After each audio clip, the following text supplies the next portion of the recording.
Hello everyone, आज हम लोग देखेंगे 15 अप्रैल 2023 का करंट अफेयर्स। तो आगे बढ़ते हैं। पहला प्रश्न है हमारा, कौन सा टाइगर रिजर्व भारत के सभी टाइगर रिजर्व में से सबसे बेहतर तरीके से रख रखाव वाले टाइगर रिजर्व है? तो ये पेरियार टाइगर रिजर्व है, जो भारत के सभी टाइगर रिजर्व में से सबसे बेहतर रख रखाव वाला टाइगर रिजर्व है। तो पेरियार टाइगर रिजर्व कहाँ है? केरला में है।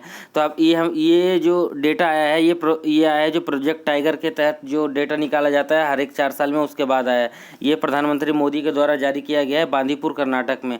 तो प्रोजेक्ट टाइगर के बारे में देख लेते हैं। प्रोजेक्ट टाइगर की स्थापना हुई थी 1973 में, प्रधानमंत्री इंदिरा गांधी के द्वारा शुरू किया गया था।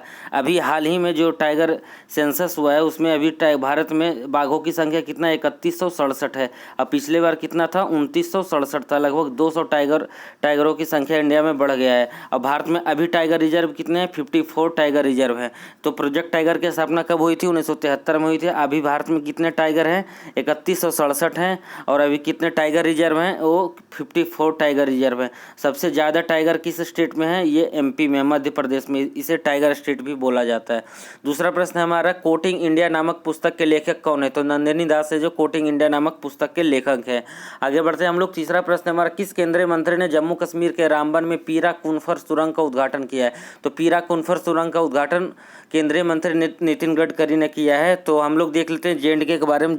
जम्मू कश्मीर के जो स्थापना हुई है दूसरी बार 31 अक्टूबर 2019 को, क्योंकि इस साल क्या है, लद्दाख को इससे अलग कर दिया गया है। यहाँ के जो अभी वो लेफ्टिनेंट गवर्नर हैं, यहाँ के लेफ्टिनेंट गवर्नर मनोज सिन्हा है। और यहाँ के जो लद्दाख के लेफ्टिनेंट गवर्नर हैं वो कौन है?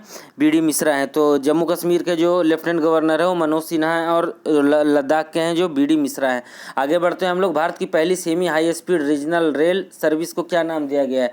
तो भारत में पहली semi high speed regional rail service को नाम दिया गया है रैपिड एक्स को। ये चलेगा कहाँ से? हमारे दिल्ली से चलेगा, ये मेरठ के लिए चलेगी, जो लगभग यहाँ से जो 80 किलोमीटर की दूरी है, लगभग 45 से 50 मिनट में ही दूरी तय कर ली जाएगी। तो इसे आरआरटीएस भी बोला जा रहा है। तो इसका नया नाम दिया गया semi high speed regional rail को रैपिड एक्स।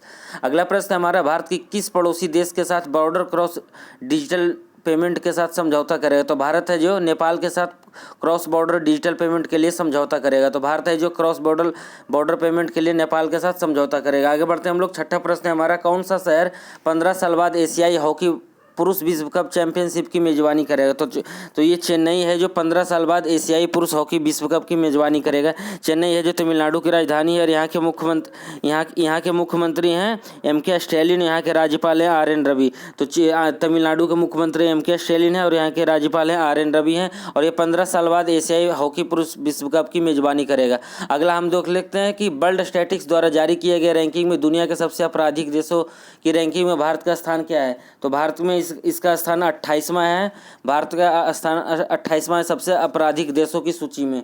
तो हम लोग कुछ रैंकिंग के बारे में देख लेते हैं जो इम्पोर्टेंट है 2023 का। तो अंतर्राष्ट्रीय आईपी सूचकांक है, इसके ये जारी किया जाता है यूएस चैम्बर ऑफ कॉमर्स के द्वारा। इसमें भारत की रैंकिंग 42 है। ग्लोबल लेबर रिजिलेंस इंडेक्स ये जारी किया जाता है सीएमएस के द्वारा। इसमें भारत की रैंकिंग 65 है। ग्लोबल लेबर रिजिलेंस में भारत की रैंकिंग 65 है। अब वर्ल्ड हैप्पीनेस इंडेक्स 2023 में भारत की रैंकिंग 136 है और पहले पे फिनलैंड है।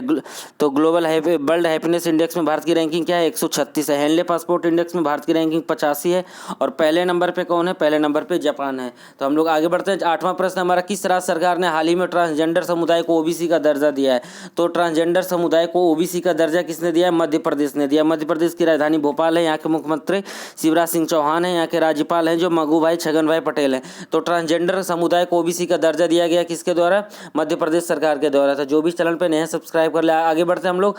किस संस्था के अनुसार चालू वित्त वर्ष 2023-24 के लिए भारत की अर्थव्यवस्था 5.9 की दर से बढ़ेगी? तो ये है जो आईएमएफ के द्वारा जारी किया गया है कि भारत की अर्थव्यवस्था इस फाइनेंशियल ईयर में 2023-24 में 5.9 की वृद्धि दर से बढ़ेगी। आगे देखते हैं 10वां प्रश्न में, भारतीय नौसेना ने सिक्योर मैरीटाइम कम्युनिकेशन विकसित करने के लिए किसके साथ समझौता किया? तो रमन रिसर्च इंस्टीट्यूट के साथ भारत ने समझौता किया। सिक्योर मैरीटाइम कम्युनिकेशन के लिए जो जितने भी शिप है उनके साथ कम्युनिकेशन और जो यहाँ के हेडक्वार्टर से कम्युनिकेशन अच्छे तरीके से हो, इसके लिए रमन रिसर्च इंस्टीट्यूट के साथ समझौता किया गया है।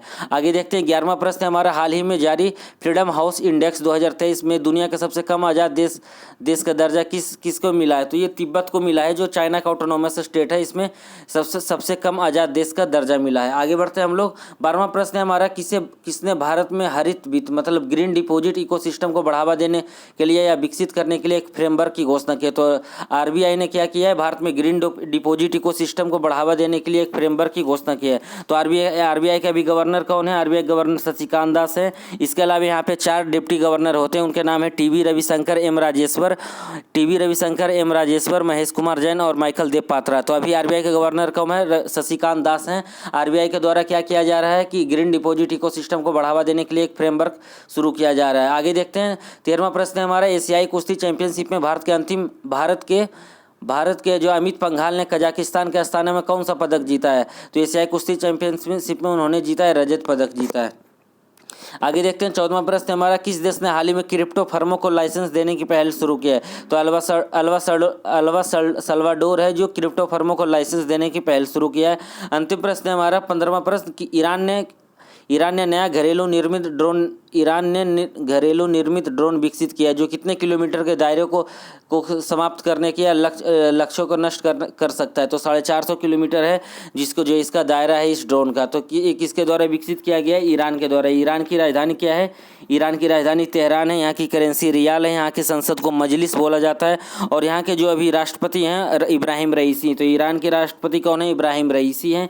यहाँ की राजधानी तेहरान है। यहाँ की मुद्रा रियाल है। तो यह हमारा 15 अप्रैल 2023 का करंट अफेयर्स था। तो जो भी चैनल पर नए सब्सक्राइब कर लें। Thank you everyone.